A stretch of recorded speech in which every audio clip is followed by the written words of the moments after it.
Welcome to the Creative Mind podcast, where we discuss psychology and its influence on culture from a Christian perspective. My name is Ashley Hageman. I'm a therapist and adjunct professor of psychology. And today, get ready everyone, put your thinking caps on. We are talking about philosophy.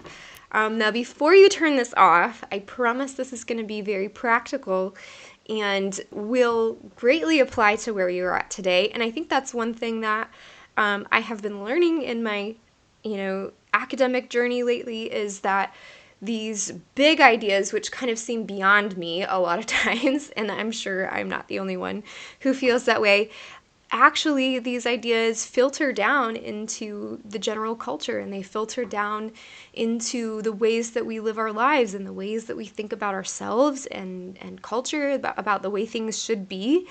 And so it has been worth it to me to stretch myself and push myself to think about and try to understand some of these philosophical ideas to see, where they influence people, where they influence culture, and where they influence psychology. So what put me down this track was I teach general psychology usually at the school that I teach for. And one of the lectures that I do is on the history of psychology. And I trace the history of psychology and how it began and kind of the trajectory of thought that has brought us to today and where we're at in the field today. But in researching for that lecture, I began to just be curious and wonder about, okay, well, where did psychology come from? I know what the beginning of it is, but how did it become a thing? How did psychology develop?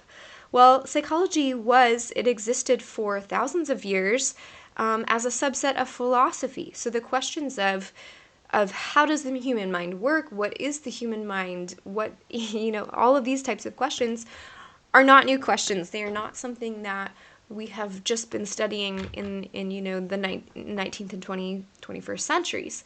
It's something that humans have been questioning for a great many years. And it has only been in recent history that it has emerged as its own scientific discipline, as people have taken a more scientific, empirical approach to the way that we think about the mind and behavior.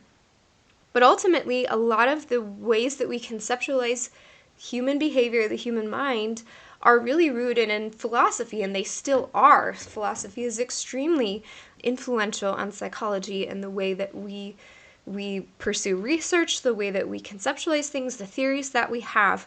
And so it was interesting to me. I don't really know a lot about philosophy. I remember in my undergrad philosophy class feeling very overwhelmed and feeling that there was a lot of circular thinking that got really into the weeds of the what ifs. And to me, I was like, I'm here to help people. I'm here to pursue psychology. And I didn't see the connection. I didn't see why it was important.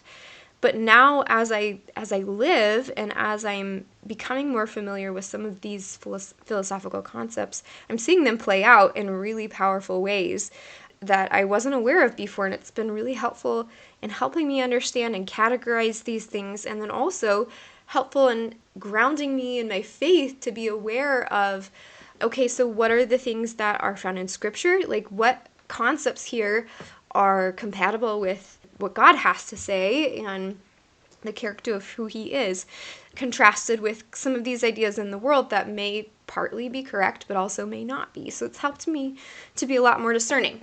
But anyway, so in pursuit of learning more about philosophy and where psychology came from and how the progression of thought happened that got us to where we are today, I reached out to a great Facebook group that I'm part of. Shout out to Reformed Pub. You guys are awesome. And someone there suggested that I listen to a series by R.C. Sproul called The Consequences of Ideas. And I have been listening to that for the past couple weeks, and I'm kind of geeking out a little bit, so I'm going to just spew it all at you today. But I think it really hit me with such a connection to psychology that I was not expecting, and I would really like to share that with you because I think it's super interesting. So this is actually from the beginning of his lecture series, I think maybe the second lecture or something like that. He is discussing pre-Plato, pre-Socrates, pre-Aristotle Greek philosophers and some of their ideas and how they developed and the questions that were being asked at that point. And he talked about a man named Heraclitus and how he, was observing nature, for example, a river, and kind of seeing like, okay, so this river, anytime you step in this river, it's really a different river than what it was before. There is micro erosion. The water that I'm stepping in right now is different water than what I've stepped in before. And it got him thinking about what are things and what is reality. And he began to have this concept of change and how we are all changing. And so what does it mean that we are who we are when we're constantly changing? And this is an idea that was picked up later. So the language that Heraclitus used to discuss this idea was being and becoming. So being are those things which actually are. They are what they are. They are not changing. It is something. And becoming is those things which are changing. And by nature of living in the world that we live in and being who we are constantly in this state of becoming, constantly in this state of flux, in this state of change. And I think that's the predominant view that most people have today, and is becoming more and more popular, is kind of this relativism and this sense of there is nothing that is actually real because everything is changing and evolving. And I think that really leads to a lot of the anxiety and depression that we are seeing today, of this sort of meaninglessness, of this, I can be anything, which means that I'm nothing, And that's kind of the conclusion that a lot of philosophers have come to, is that there is nothing and nothing really exists, and this is all some kind of illusion in our minds, because there is nothing that's real. There's nothing that has being to it. And of course, as Christians, and that's why I think that the more I explore philosophy, the stronger it makes me in my faith, because I see the theology that we have in the Christian faith as answering all of these questions, that we have our being because, and we have reality, we have a realness, because our existence is sourced in God, who is being. He is the I am in Scripture. He is not becoming. The Lord, do not change, it says in Scripture. And that is important because we can see that he is reality. He defines reality. And if we derive our existence from him, then we in ourselves are real. And there is something that is us. We do have a being. Contrary, the other extreme is going to Hinduism, where there is a being, but we don't have a being, because we're all just part of this cosmic God, and we have no being in ourselves. We are just kind of this appearance or extension, illusion of the true unified being, but we in ourselves have no, and that also gives no meaning. But no, we have a real being in ourselves, because we derive our existence, we derive our being from the eternal, unchanging, existing God.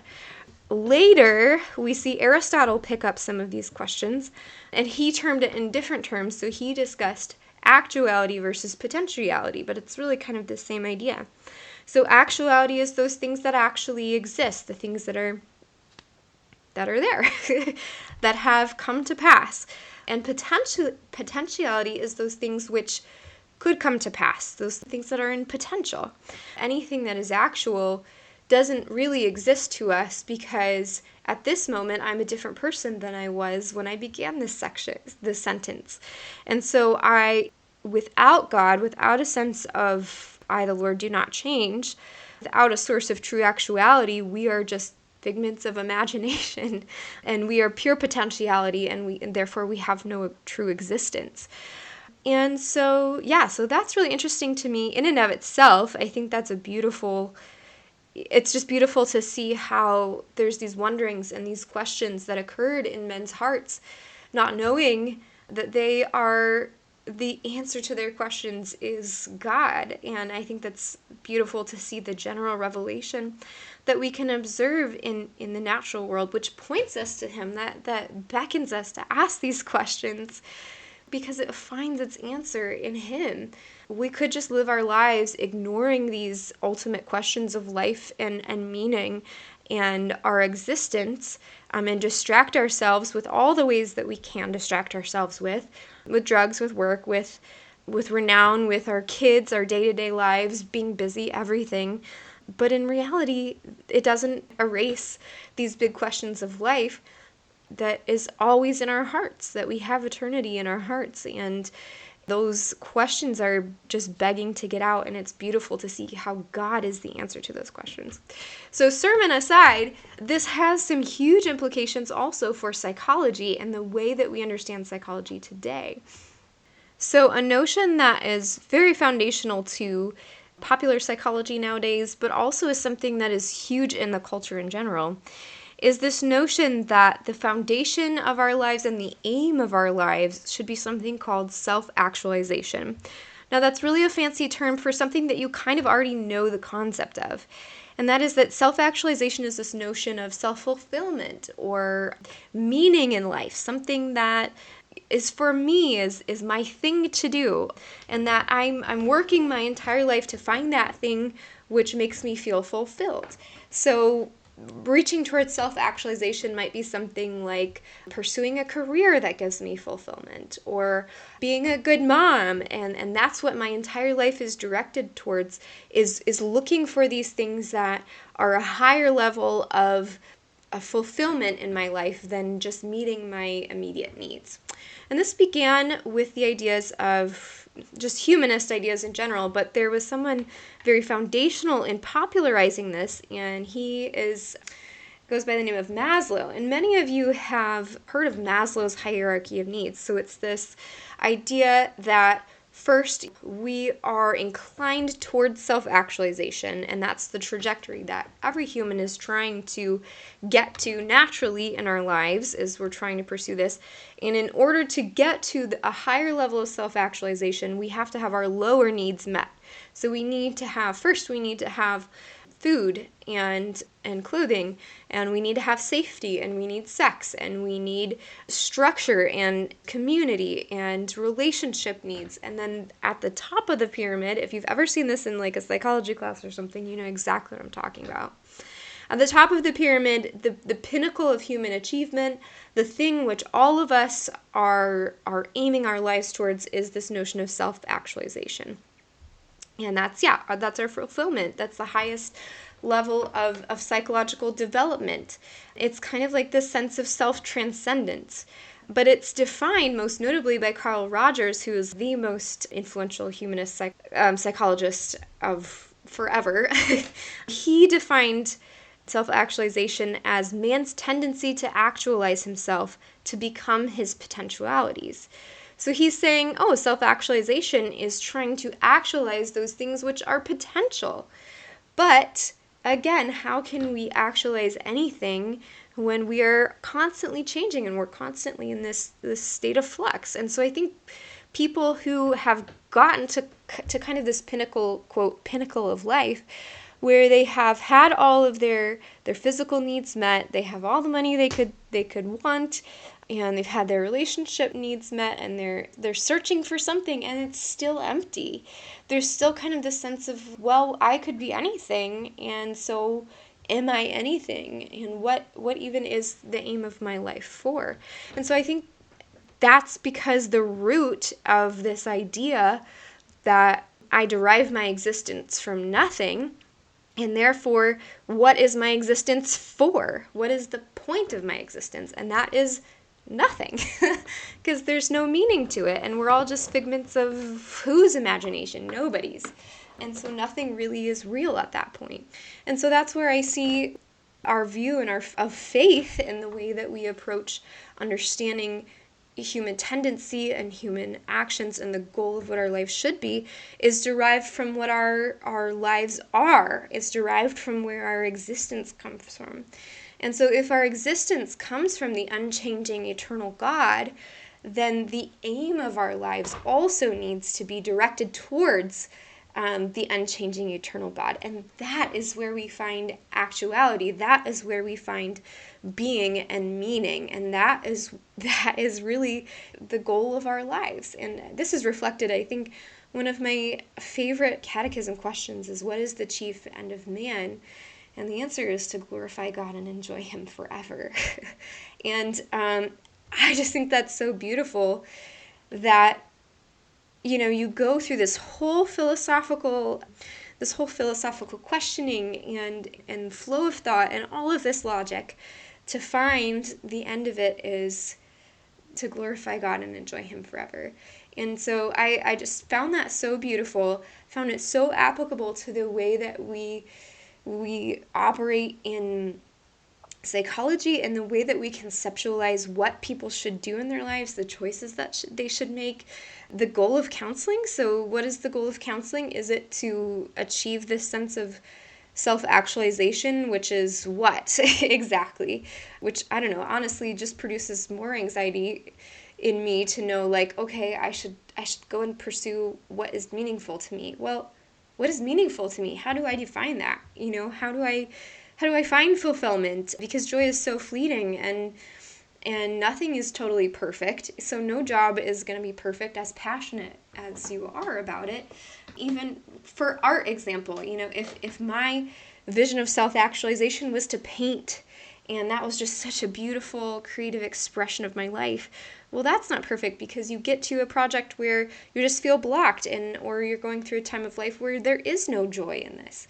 So that's not self-actualization. So what exactly am I looking for here?